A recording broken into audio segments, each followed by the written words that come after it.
Government പ്ലീഡർമാരുടെ നിയമനം 140-ലധികം government പ്ലീഡർമാരുടെ നിയമനം വന്നിട്ടുണ്ട്.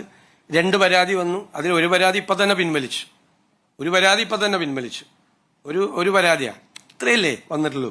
നിങ്ങൾ ഇതിനു മുൻപ് കഴിഞ്ഞ സർക്കാരിന്റെ കാലത്ത് ഗവൺമെന്റ് പ്ലീഡർമാരെ വെച്ചതും അതിനു മുമ്പ് ഉമ്മൻചാണ്ടി സർക്കാരിന്റെ കാലത്ത് ഗവൺമെന്റ് പ്ലീഡർമാരെ വെച്ചതൊക്കെ ഒന്ന് കമ്പയർ ചെയ്ത് നോക്ക് നിങ്ങൾ.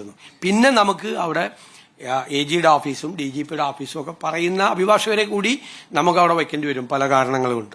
ഇനി ചോദിക്കും, വേറെ എന്തെങ്കിലും ചോദിക്കും. ഇത് പറഞ്ഞു കഴിഞ്ഞു ഞാൻ. ഇനി വേറെ ചോദ്യം ചോദിക്കും. താങ്കൾ തന്നെ ചോദിച്ചുകൊണ്ടിരിക്കുകയല്ലേ. ദേശാഭിമാനി മാത്രം ചോദിച്ചാൽ പോരാ. നോ, നിങ്ങൾ ചോദിക്കും.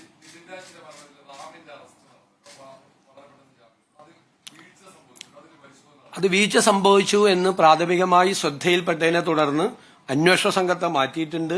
ആഭ്യന്തര വകുപ്പ് മന്ത്രി അത് അന്വേഷിക്കാനുള്ള ചുമതലയായിട്ടുണ്ട്. ആർക്കെങ്കിലും ഉത്തരവാദിത്വം ഉണ്ടെങ്കിൽ ആഭ്യന്തര വകുപ്പ് നടപടി സ്വീകരിക്കും. ഞാൻ ആഭ്യന്തരമന്ത്രിയുമായിട്ട് ആ വിഷയം സംസാരിച്ചിരുന്നു.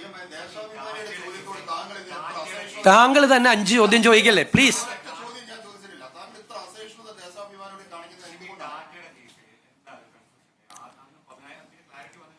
ഞാൻ ചോദിക്കട്ടെ, വാർത്ത വന്ന എന്താ? ടാറ്റ ഈ ഗവൺമെന്റുമായിട്ട് സംസാരിച്ചിട്ടില്ല എന്നാണ് അല്ലേ? ടാറ്റയുടെ കമ്പനി വന്നിട്ട് ഞാനുമായിട്ട് സംസാരിക്കുന്നതിന്റെ ചിത്രം വരെ പുറത്തു വിട്ടു. ഒരു കാര്യം തീരുമാനമാകാതെ കിടക്കുന്നുണ്ട്. അവരുടെ ഒരു വെസൽ ബിൽഡിങ്ങിന്റെ കാര്യം തീരുമാനമാകാതെ കിടക്കുന്നുണ്ട്.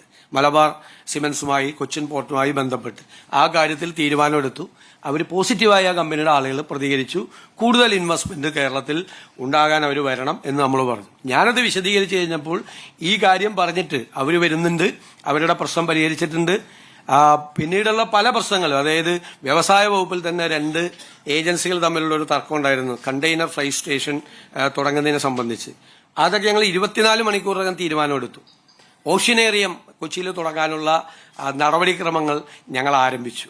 ഇന്റർനാഷണൽ മാരിടൈം മ്യൂസിയം തുടങ്ങാനുള്ള നടപടിക്രമങ്ങൾ ആരംഭിച്ചു. ബാക്കി ഒരുപാട് ഇൻവെസ്റ്റേഴ്സ് പല സ്ഥലങ്ങളിലും അവരുടെ പ്രപ്പോസലായിട്ട് വന്നിട്ടുണ്ട്. അപ്പോൾ അതിന്റെ എക്കണോമിക് മോഡലുകൾ എന്താണ് എന്ന് ഞങ്ങൾ ഗൗരവതരമായി ആലോചിച്ചുകൊണ്ടിരിക്കുകയാണ്.